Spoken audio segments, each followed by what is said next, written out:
Welcome to CrimePod Castle, listeners.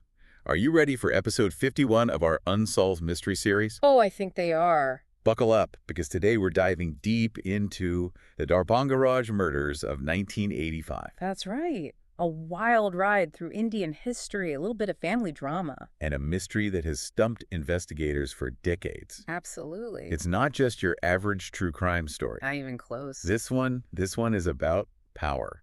It is. Family legacies. Definitely family legacy. And, well, Indian history. All of that wrapped up in a fascinating package. So, to get us started, can you give us just a quick overview of the Darbhanga Raj family? I mean, they weren't just wealthy, right? Oh, no, not just wealthy. Their influence, it really resonated through politics, art, and culture for centuries. I mean, we're talking centuries here. Okay, so I'm picturing India in the 16th century, Mughal Empire at its peak, right? Right. And that's when the Darbhanga Raj family starts their climb to power. Their ascent. Yes, eventually becoming one of the largest zamindari estates under British rule.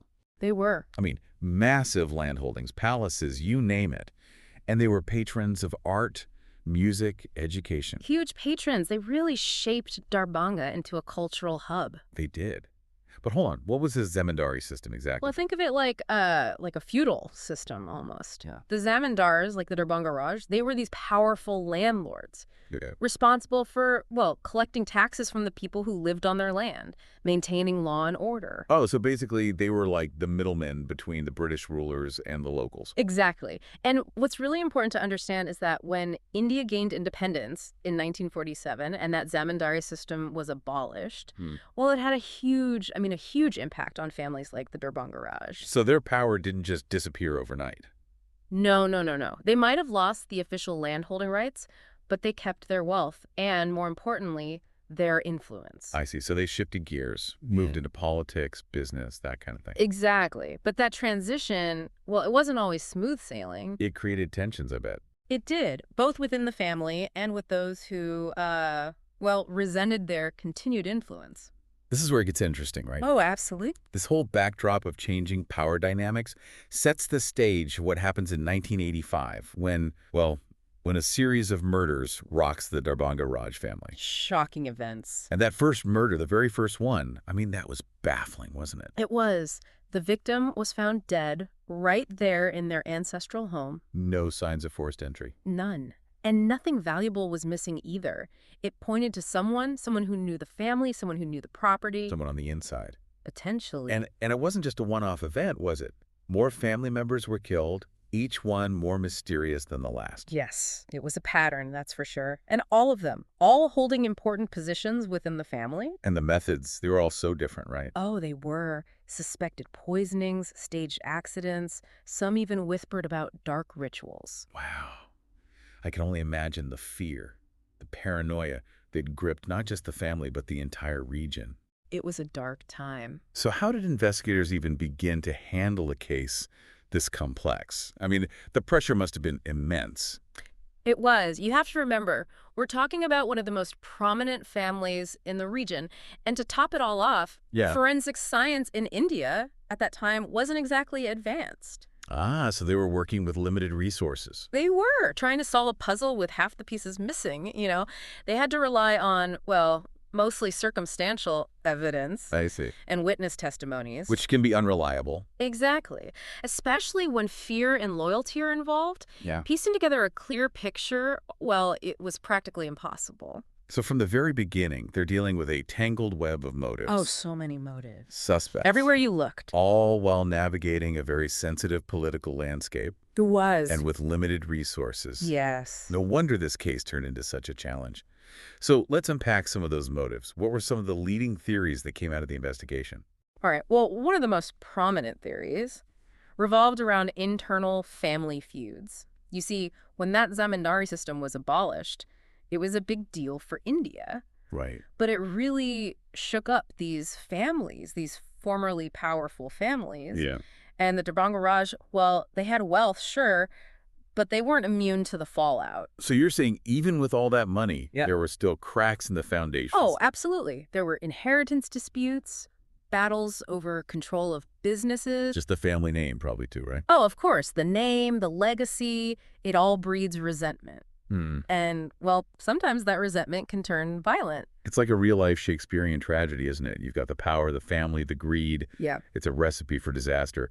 Did the investigators find anything specific, any conflicts that could have led to murder? They did. They found documented disputes Oh, really? over business control, lucrative businesses, allegations of financial mismanagement, even rumors of affairs, betrayals, you name it. Just like a soap opera. It really is. And then there was this contested will. Some family members felt cheated, like they'd been robbed of their inheritance. So the investigators had to sift through all these relationships, all these grievances, all within the family itself. Did they ever narrow it down, focus on one particular suspect? You know, they had suspicions about a few individuals, but the evidence, it just wasn't there. Because of the forensic limitations we talked about? Exactly. No DNA testing, no advanced fingerprinting techniques. It makes sense. They're relying on witness statements, circumstantial evidence. Which could be easily manipulated. Right. Okay, well, let's shift gears a little bit. What about the political angle? We know the family still had a lot of influence, even after independence. Could these murders have been politically motivated? That's the question that's been haunting investigators for years. The family, they had allies in the political sphere, but they also had enemies. Of course. And some people believe that those enemies, they wanted the family's influence gone. To take over their assets. Possibly, yes. That's straight out of House of Cards, man. Were there any specific politicians or events even that investigators zeroed in on? There were a few leads. For example, the family was opposed to a powerful regional party. Oh. And some folks theorized that the murders were meant to silence their opposition. Makes sense. And then there were rumors of a land dispute with a prominent politician. Ooh, juicy. It all added fuel to the fire. So not only did investigators have to deal with the internal family drama, they also had to consider the whole political landscape. Oh, yeah. It made their task even more complicated. Did any of those political leads actually go anywhere? Sadly, no.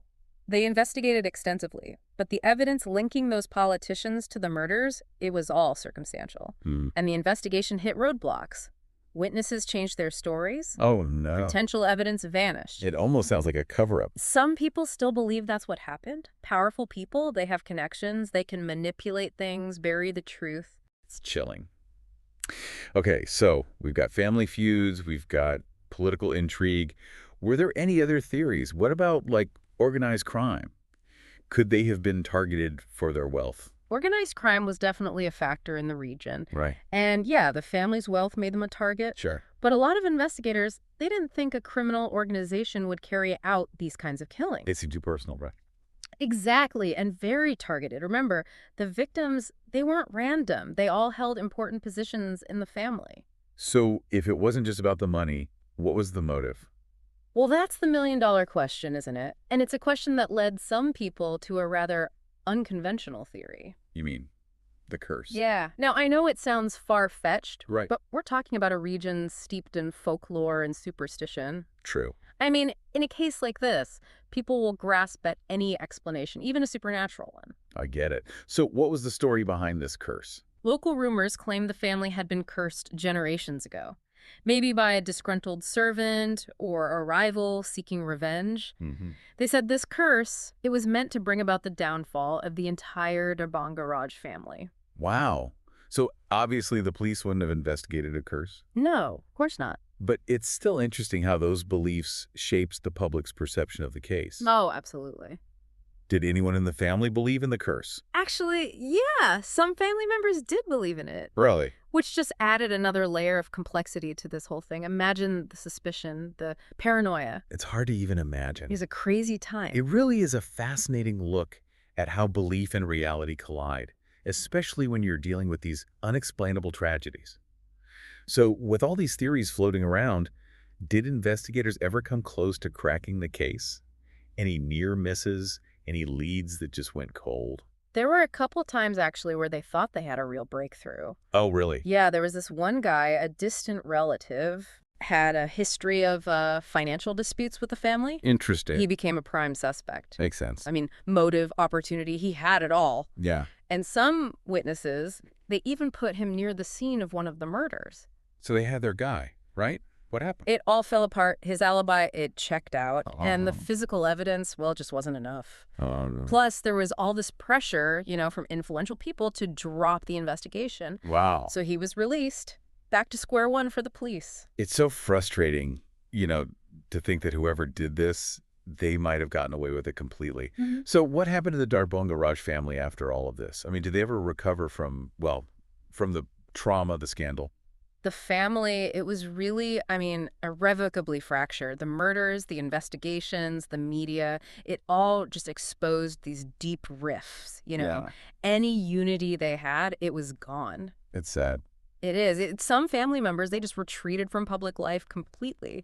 Others, they got caught up in these legal battles over the remaining assets. Oh, of course. And that name, Darbhanga Raj, it became synonymous with tragedy. With suspicion too, right? Oh, absolutely. What about their estates? Those grand palaces, all those symbols of their legacy. What happened to them? A lot of them, they fell into disrepair. Really? Yeah, some were sold off to developers.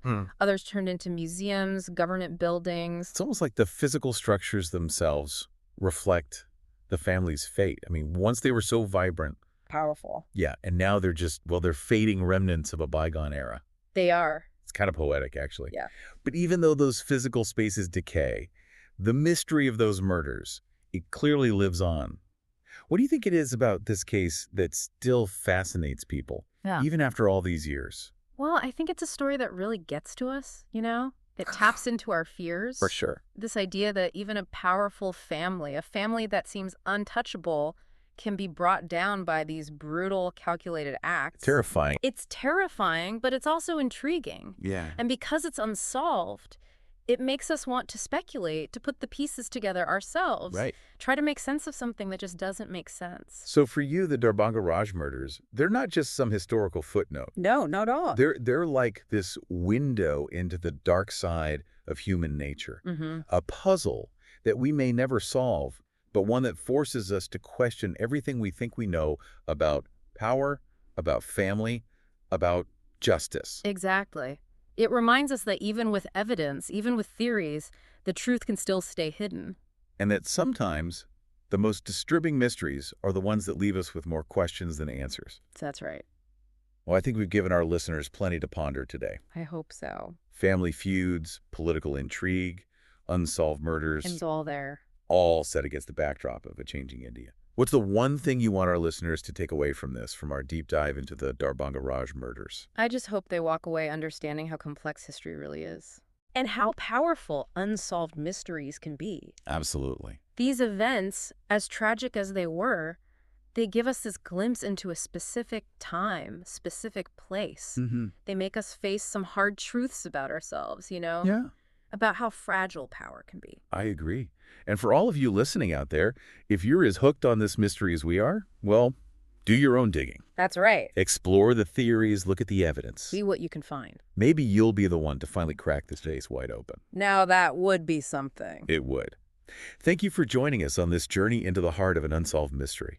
If you enjoyed our deep dive into the Darbhanga Raj murders, be sure to follow and subscribe to CrimePod Castle for more captivating true crime stories, unsolved mysteries, and historical deep dives. Until next time, stay curious, stay safe, and keep those detective minds sharp.